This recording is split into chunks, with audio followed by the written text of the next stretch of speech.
Hello friends, welcome to laddu சமையல். இன்றைக்கி நம்ம லட்டு சமையலில் ஒரு மைசூர் பாக்கு ரெசிபி தான் பார்க்க போகிறோம். ஆல்ரெடி மைசூர் பாக்கு அப்லோட் பண்ணியிருக்கேன், அதில் நெய் சேர்த்து பண்ணியிருக்கேன். இது நெய் சேர்த்தாமல் நான் வந்து மைசூர் பாக்கு செஞ்சு காமிக்க போகிறேன். அதுவும் அதே டேஸ்ட்டில் தான் இருக்கும். வயசானவங்களுக்கு ஒரு ஹோமில் கொடுக்கறதுக்கு போகிறோம் நாங்கள் லஞ்சு, அதுக்காக இதை நான் தயார் பண்ணுறேன். அதனால் கொஞ்சம் நெய் சேர்த்தாமல் வெறும் ஆயில் மட்டும் சேர்த்து பண்ண போகிறேன். வாங்க எப்படி செய்யுதுன்னு பார்க்கலாம். அதுக்கு நான் முதல்ல ஒரு கடாய் வச்சுருக்கேன். நான் ஒரு 2 கப் அளவுக்கு கடலை மாவு எடுத்திருக்கேன். அதை வந்து இந்த கடாயில் சேர்த்துக்கலாம். லேசாக வாசம் வர அளவுக்கு நம்ம சூடு பண்ணிக்கலாம். ரொம்ப செவந்துடக்கூடாது. லைட்டாக வாசம் வர அளவுக்கு இந்த கடலை மாவை நம்ம சூடாக்கி எடுத்தால் போதும். அப்போ தான் மைசூர் பாக்கு கொஞ்சம் நல்லா சாஃப்டாக வரும், சீக்கிரமாக வெந்துடும். மாவு வேகிறதுக்காக இந்த ப்ராசஸ்ஸு. ஒரு 2 செகண்ட் வந்து 2 நிமிஷம் அப்படியே லோ ஃப்ளேமில் லேசாக சூடாக வரைக்கும் நம்ம வறுத்துக்கலாம். வறுக்கிறதுக்கு முன்னாடி கடலை மாவு லேசாக சலிச்சு எடுத்துக்கோங்க. கட்டி இல்லாமல் சலிச்சு எடுத்துட்டு நம்ம வறுத்துக்கலாம். 1 நிமிஷம் ஆயிடுச்சு, இன்னும் 1 நிமிஷம் மட்டும் வறுபடட்டும். மாவு பாருங்கள், கலர் சேஞ்ச் ஆகிடுச்சு. இன்னும் கொஞ்ச நேரம் வச்சோம்னா கலர் ரொம்ப மாறி அடி பிடிச்ச மாதிரி ஆகிடும். இப்போ வேறு ஒரு பவுலுக்கே தான் மாற்றிக்கலாம். இப்போ அதே கடையில் நம்ம சர்க்கரை சேர்த்துக்கலாம். 1 கப் கடலை மாவுக்கு 2 கப் சர்க்கரை. நான் 2 கப் கடலை மாவு எடுத்துருக்கேன், 4 கப் சர்க்கரை சேர்த்துக்கலாம்.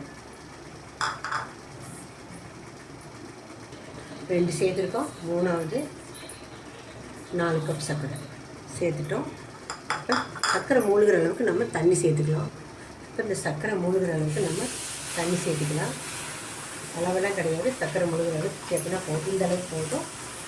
மீடியம் ஃப்ளேமில் வச்சு இதை பாக காய்ச்சிக்கலாம். ஒரு கம்பி பதம் வரணும். பாகு அடுப்பில் இருக்கட்டும். சர்க்கரை இப்போ தான் கரைஞ்சி வருது, கரையட்டும். நல்லா ஒரு கம்பி பாகு வரட்டும். பாகு ரெடியாக இருக்கக்குள்ள நம்ம வந்து கடலை மாவு வறுத்து வச்சதை 1 கப் எண்ணெய் ஊற்றி நம்ம கட்டி இல்லாமல் கரைச்சிக்கலாம். டைரெக்டாகவும் போடலாம், சிலருக்கு அது கட்டி பட்டுடும். அதனால் நம்ம எண்ணெயில் கலந்து செய்யும்போது பயம் இல்லாமல் ஈஸியாக செய்யலாம். ஒரு விஸ்க் வச்சு நல்லா கட்டி இல்லாமல் இந்த கடலை மாவை நம்ம கரைச்சிக்கலாம்.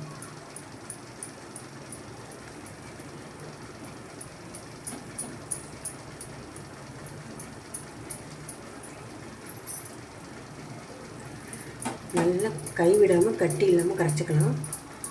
இப்போ தான் மைசூர் பாக்கு நல்லா சாஃப்டாக வரும். பாருங்கள், நல்லா கட்டி இல்லாமல் நம்ம கரைச்சிட்டோம். இப்போ பாகு ரெடி ஆகிடுச்சான்னு பார்க்கலாம். இப்போ பாகில் வந்து கொஞ்சமாக 1 டேபிள் ஸ்பூன் அளவுக்கு நம்ம பால் சேர்த்துக்கலாம். சர்க்கரையில் தான் அழுக்கு இருந்துச்சுன்னா அந்த அழுக்கு மேலாப்பில் வந்துடும் நமக்கு. அதுக்காக தான் அந்த பால் சேர்த்துறோம். பார்க்கலாம், அழுக்கு எதாவது இருந்தால் வந்துடும். பேரி சுகர் இது, அதனால் அதிகமாக அழுக்கு இல்லை. மேலாப்பில் நுரை தான் வந்துருக்கு லைட்டாக. நம்ம லோக்கலில் வாங்குகிற சர்க்கரையை வச்சுன்னா கொஞ்சம் அழுக்கு இருக்கும். அது எப்படி மேலாப்பில் நம்ம எடுத்துடலாம். பாகு நல்லா ரெடி ஆகிட்டுருக்கு. இப்படி பூத்து வரும்போது கூட நம்ம சேர்த்துக்கலாம். இப்போ தெரியாது நிறைய பேருக்கு அந்த பக்குவம், அதனால் ஒரு கம்பி பதம் நம்ம வச்சுக்கலாம். இந்த மாதிரி வரத பூத்து வருதுன்னு சொல்லுவோம். அந்த சமயத்தில் கூட நம்ம மாவு சேர்த்துக்கலாம். இப்போ பாகு செக் பண்ணிக்கலாம்.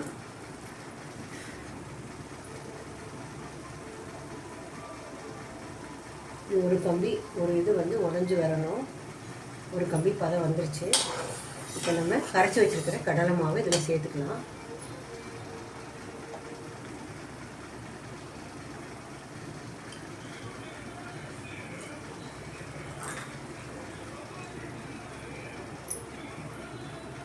கரைச்சி வச்ச மாவு சேர்த்தியாச்சு. கை விடாமல் ஃப்ளேமை குறைச்சிட்டு கிளறிக்கலாம். நான் 4 கப் ஆயில் சொல்லியிருக்கேன். 1 கப் தான் கலந்துருக்கோம் நம்ம மாவில். இன்னும் 3 கப் ஊற்றணும். நம்ம அப்பப்போ சேர்த்து மிக்ஸ் பண்ணிக்கலாம். ஃபஸ்ட்டு கட்டி இல்லாமல் இதை நம்ம கலந்துக்கலாம். இப்போ இன்னொரு கப் ஆயிலை சேர்த்துக்கலாம். இது 2வது கப்பு. இந்த ஆயில் ஃபுல்லாக அப்சர்வ் பண்ணுற வரைக்கும் நம்ம கிளறிட்டு அதுக்கப்புறம் அடுத்த கப்பை சேர்த்துக்கலாம். கை விடாமல் கிளறுங்க. கை விடாமல் கிளறும்போது நம்ம ஊற்றுக்கு எண்ணெய் ஃபுல்லாக அப்படியே எண்ணெய் கடலை மாவு இழுத்துரும். இன்னும் எண்ணெய் அப்படியே தான் இருக்குது, இன்னும் இழுக்கலை. கிளறிக்கலாம். ரெண்டாவது ஊற்றின எண்ணெய் ஆயிடுச்சு. இப்போ அடுத்த கப் ஊற்றிக்கலாம். இதையும் எண்ணெயெல்லாம் ஃபுல்லாக அப்சர்வ் பண்ணுற வரைக்கும் நம்ம கலரிக்கலாம்.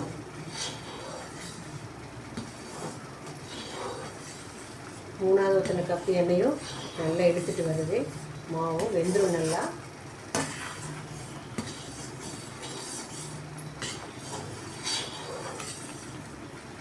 இப்போ 4வது கப்பு எண்ணெயும் ஊற்றிக்கலாம். நான் சன்ஃப்ளவர் ஆயில் தான் யூஸ் பண்ணியிருக்கேன். வாசனை இல்லாத எந்த ஆயில் வேணாலும் யூஸ் பண்ணிக்கோங்க. கடலெண்ணெய் நல்லெண்ணெய் ஊற்றக்கூடாது. இதையும் நல்லா கலந்துக்கலாம். நல்லா பேனில் ஒட்டாமல் வர வரைக்கும் நம்ம கிளறணும். அதுக்குள்ள ட்ரேயில் நம்ம நெய் சேர்த்த மாட்டோம்னு சொல்லியிருக்கோம். அதனால் அதிலே எண்ணெயை அப்ளை பண்ணி வச்சுக்கலாம். ரெடியானு எடுத்து ஊற்றுறதுக்கு. ஸ்வீட் ரெசிபியில் மைசூர் பாக்கு தான் ரொம்ப ஈஸியாக செய்யக்கூடியது. ஃப்ளேம் மீடியமாக வச்சுக்கோங்க, அடி பிடிச்சிடும். டக்குன்னு செஞ்சு முடிச்சிடலாம். நல்லா சுருண்டு வரட்டும். வீடியோ லென்த்தாக இருந்தாலும் ஸ்கிப் பண்ணாமல் பாருங்கள். அப்போ தான் அந்த பக்குவம் உங்களுக்கு தெரியும். ஸ்கிப் பண்ணி பார்த்தீங்கன்னாலும் நான் வீடியோ கட் பண்ணி எடுத்தனாலும் உங்களுக்கு அந்த கரெக்டான பதம் தெரியாது. அதனால தான் கொஞ்சம் வீடியோ லென்த்தானாலும் பரவாயில்ல நான் காமிச்சிட்ருக்கேன்.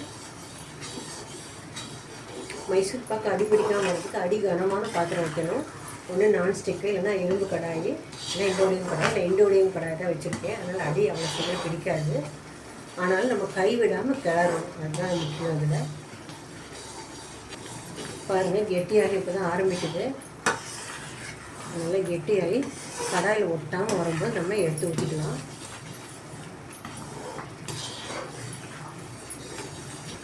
மைசூர் பாக்கு 75% ரெடி ஆகிடுச்சு.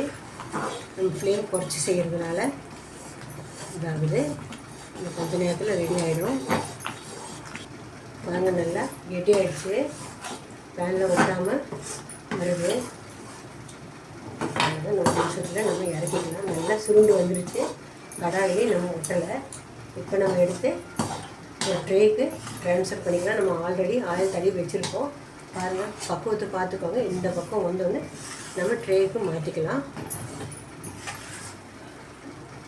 இதுதான் பக்குவம். நல்லா பார்த்துக்கோங்க. இப்போ ட்ரேக்கு நான் மாற்றுறேன். ட்ரேக்கு மாற்றிட்டோம். வேகமாக நல்லா சமப்படுத்திக்கலாம். எல்லா பக்கம் ஈவனாக ஸ்ப்ரெட் பண்ணி விட்டுட்டு நல்லா ஈவனாக ஸ்ப்ரெட் பண்ணி விட்டாச்சு. ஆறட்டும். ஒரு 20 நிமிஷத்துலேருந்து அரை மணி நேரம் ஆறட்டும். பீஸ் போட்டு காமிக்கிறேன். கொஞ்சம் நேரம் ஆறினோடனே நம்ம கோடு போட்டு வச்சிடலாம். அப்போ தான் வந்து உங்களுக்கு ஈஸியாக கட் பண்ண வரும்.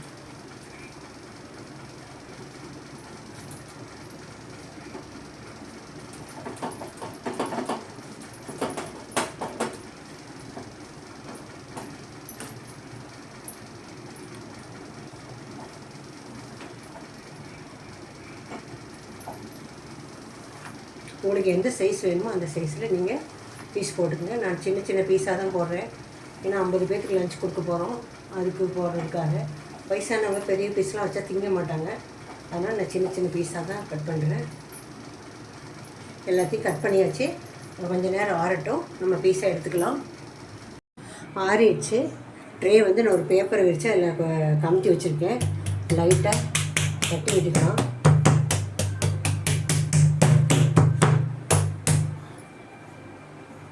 தட்டிட்டு நம்ம எடுக்கலாம்.